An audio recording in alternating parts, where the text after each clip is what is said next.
Hello welcome everyone, welcome back to wonderful education learning platform the SM academy. और आज हम लोग basically इस लेक्चर में डिस्कस करने वाले हैं बहुत इंपॉर्टेंट क्वेश्चन को, रोटेशनल डायनामिक्स से। बेसिकली फिजिक्स का जो चैप्टर नंबर 1 है रोटेशनल डायनामिक्स, बहुत बड़ा चैप्टर। और जो स्टूडेंट है बार बार मुझसे बोलते हैं कि सर इतना बड़ा चैप्टर है, कैसे हम लोग प्रिपेयर करेंगे। तो देखो, मैं आपका हेडेक, आपकी टेंशन कम करने के लिए आया हूं। और ऊपर से जो हमारा बोर्ड का टारगेट है 2025 में जो एचएससी एग्जामिनेशन होने वाला है, उसमें किस तरीके से हम लोग फिजिक्स में अच्छे मार्क्स ऑब्टेन कर सकते हैं, अच्छे मार्क्स ला सकते हैं, उसकी स्ट्रैटेजी में देने वाला हूं आप लोगों को। इससे पहले भी मैंने एक वीडियो शेयर किया जिसमें पूरे ओवरऑल एग्जामिनेशन जो है आप लोगों का, उसमें आपको किस तरीके से प्रिपेयर करना है, क्या स्ट्रैटेजी आपकी होनी चाहिए, सारे मैंने डिस्कस किया, वो भी आप एक बार देख लो।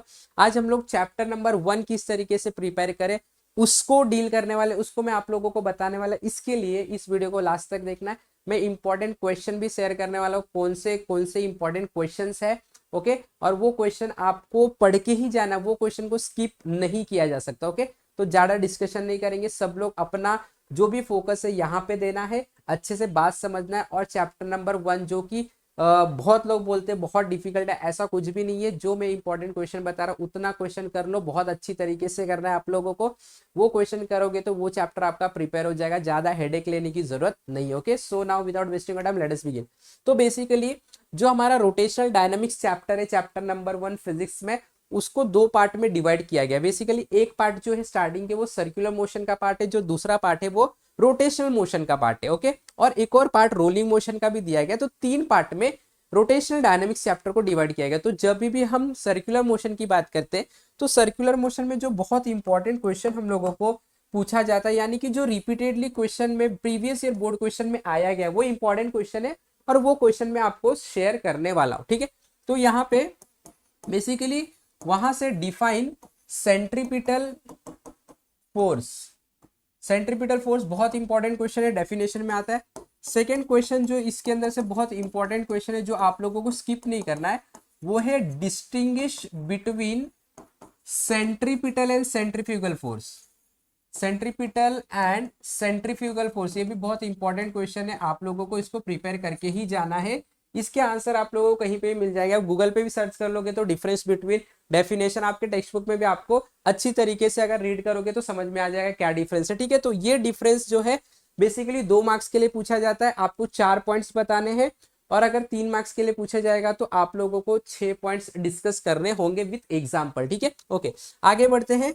जो सर्कुलर मोशन है टॉपिक, उसके अंदर जो आगे का जो इंपॉर्टेंट क्वेश्चन है वो है, अब मैं डिराइव 3 मार्क्स वाले क्वेश्चन पे आ रहा हूं। Derive an expression for maximum safe velocity. Maximum safe velocity बहुत इंपॉर्टेंट क्वेश्चन है ये।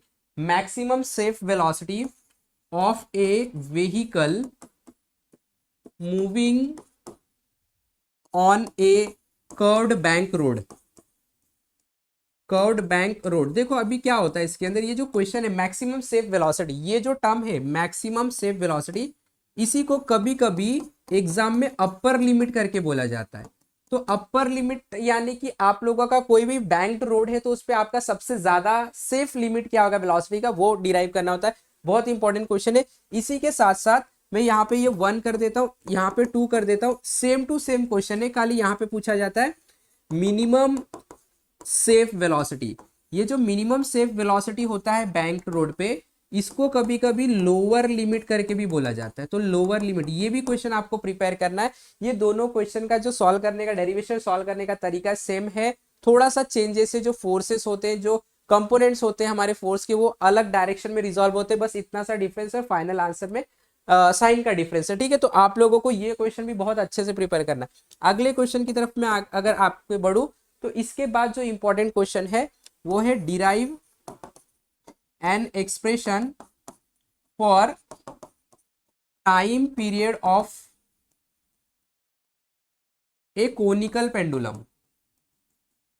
कोनिकल पेंडुलम, ये भी बहुत इंपॉर्टेंट क्वेश्चन है, ये भी आपको स्किप नहीं करना है। क्वेश्चन नंबर 5 की तरफ अगर हम लोग बढ़ेंगे तो क्वेश्चन नंबर 5 में है ऑब्टेन एन एक्सप्रेशन। देखो, आपको क्वेश्चन का मतलब अच्छे से समझना है, जरूरी नहीं हर बार ऐसे ही पूछा जाएगा derive an expression, obtain an expression. कभी कभी शो डैट भी आ जाता है, तो आप लोगों को बात समझना है कि क्या पूछा जा रहा है। Obtain an expression for velocity at different position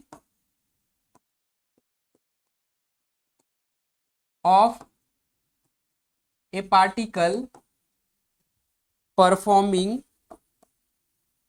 vertical circular motion. बहुत इंपॉर्टेंट क्वेश्चन है, वर्टिकल सर्कुलर मोशन। तो इसमें आप लोगों को क्या करना है, बेसिकली यही क्वेश्चन को ऐसा ही बोला जाता है, show that vertical circular motion, या तो show velocity at of an object performing vertical circular motion at mid point हो गया, या लोवेस्ट पॉइंट हो गया, या तो अपर मोस्ट पॉइंट हो गया। ये 3 पॉइंट के लिए आप लोगों को मेंशन भी कभी करके दिया जाता है कभी कभी कि कौन से वाले पॉइंट के लिए आप लोगों को वेलोसिटी फाइंड करना है, ठीक है। तो बेसिकली ये जो क्वेश्चन है ये आप लोगों का वर्टिकल सर्कुलर मोशन का क्वेश्चन है। इसी को थोड़ा सा घुमा के भी पूछा जा सकता है आप लोगों को बात समझ में, लेकिन ये क्वेश्चन को आप स्किप करके नहीं जाओगे। ये रोटेशनल डायनामिक्स में सर्कुलर मोशन का टॉपिक है। अब आगे बढ़ेंगे हम लोग, और आगे जो इंपॉर्टेंट टॉपिक है मैं रोटेशनल डायनामिक्स में बताऊंगा।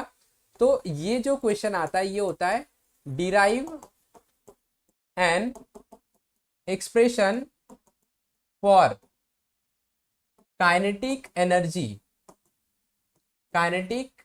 Energy of A rotating object.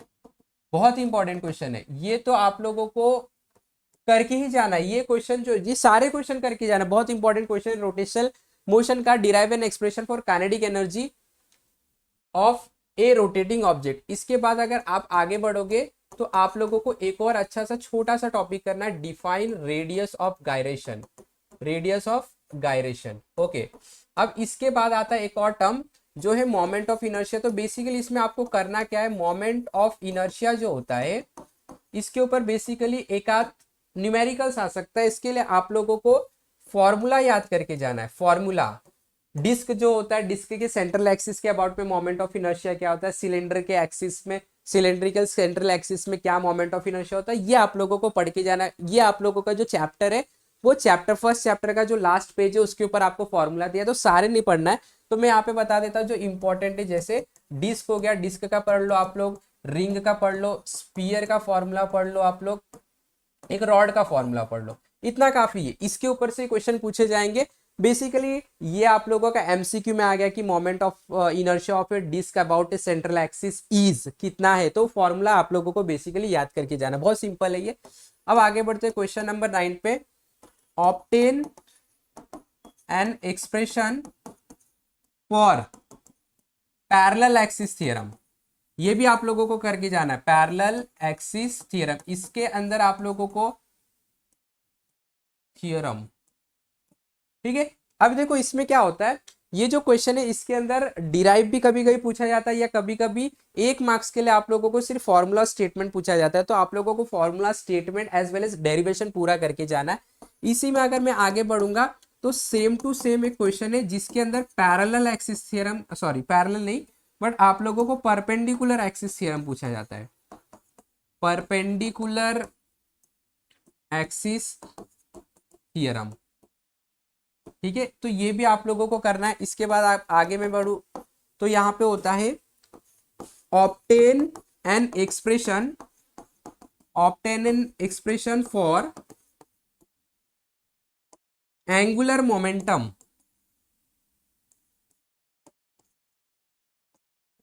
In terms of moment of inertia. बहुत इंपॉर्टेंट क्वेश्चन है, मोमेंट ऑफ इनर्शिया। इसके बाद सेम टू सेम अगर आप आगे बढ़ोगे तो एक क्वेश्चन आता है, obtain an expression for torque in terms of moment of inertia. तो ये देखो, ये जितना मैं क्वेश्चन, ये बेसिकली रोटेशनल मोशन का क्वेश्चन है। इससे पहले जो मैंने दिया था वो सर्कुलर मोशन का क्वेश्चन है। इसके अंदर और एक क्वेश्चन में ऐड करूंगा, ऑब्टेन एक्सप्रेशन, इसके लिए डेफिनेशन भी आपको याद करना है, इसके स्टेटमेंट भी, obtain expression for conservation of linear momentum, ठीक है। इसके लिए डेफिनेशन भी आता है, कभी कभी इसके स्टेटमेंट आते हैं, और कभी कभी डेरिवेशन आ जाता है। तो बहुत इंपॉर्टेंट है। और लास्ट जो बचा है, लास्ट क्वेश्चन, क्वेश्चन नंबर 14, वो है expression for rolling motion. Rolling motion में जो एक्सप्रेशन है, एक्सेलरेशन का एक्सप्रेशन है, वेलोसिटी का एक्सप्रेशन है, वो एक्सप्रेशन को आप लोगों को प्रिपेयर करना है। तो जो मैंने इतना क्वेश्चन दिया, इतना क्वेश्चन अगर आप प्रिपेयर करोगे, ये बेसिकली अगर आप एक दिन ये चैप्टर लेके बैठोगे तो आराम से एक दिन में ये चैप्टर आपका प्रिपेयर हो जाएगा। इसके अलावा आप लोगों को कोई भी क्वेश्चन इसके अंदर प्रिपेयर करने की जरूरत नहीं है। ये बहुत इंपॉर्टेंट है, मोस्ट रिपीटेड क्वेश्चन है। इतने ही डेरिवेशन, इंपॉर्टेंट डेरिवेशन है ये चैप्टर के लिए। और ये चैप्टर का अगर इतना क्वेश्चन आप पढ़ोगे तो आप लोगों का ये जो चैप्टर है वो प्रिपेयर हो जाएगा। क्लियर? तो ये सारे इंपॉर्टेंट डेरिवेशन है, इसको अच्छे से पढ़ लेना, इसको स्किप नहीं करना है। ठीक है, बहुत इंपॉर्टेंट है। तो आप लोगों को ये चीज ध्यान रखना, आप अच्छी तरीके से इसकी प्रैक्टिस करो। 14 क्वेश्चन है सिर्फ इसके अंदर, तो 14 क्वेश्चन अच्छे से प्रिपेयर कर लो। और जो भी डाउट रहेगा आप कमेंट सेक्शन में लिख दो, या तो हमारा जो कम्युनिटी है उसके अंदर जुड़ जाओ, व्हाट्सएप ग्रुप में जुड़ जाओ, वो भी लिंक मैंने डिस्क्रिप्शन में दिया है। तो जो भी आपके डाउट है, जो भी आपको अलग क्वेश्चन पूछना है दूसरे चैप्टर का, तीसरे चैप्टर का, जो भी फिजिक्स से रिलेटेड, वो आप वहाँ पे डिस्कस कर सकते हो। और साथ में ये बेसिकली आज मैंने आपको हिंट दिया है फर्स्ट चैप्टर के लिए, ऐसे सारे चैप्टर के लिए आप लोगों को इंपॉर्टेंट क्वेश्चन मिल जाएगा, जहाँ पे आपको 7-8 क्वेश्चन हर चैप्टर से मिलेंगे। जो आप प्रिपेयर करोगे तो आप वो वेल एंड गुड और इनफ होगा उसके एग्जाम के प्रिपरेशन के लिए। क्लियर? तो आई होप कि आप लोग ये करोगे, अच्छी तरीके से प्रिपेयर करो। और इसी तरीके से इम्पॉर्टेंट जो टिप्स है बोर्ड एग्जामिनेशन का, हमारा टारगेट रहेगा 2025 का, तो जो भी टिप्स है वो आपको मिलते रहेगा। ठीक है, हमारे साथ जुड़े रहे, सीखते रहे। Have wonderful day, have wonderful learning. Thank you very much.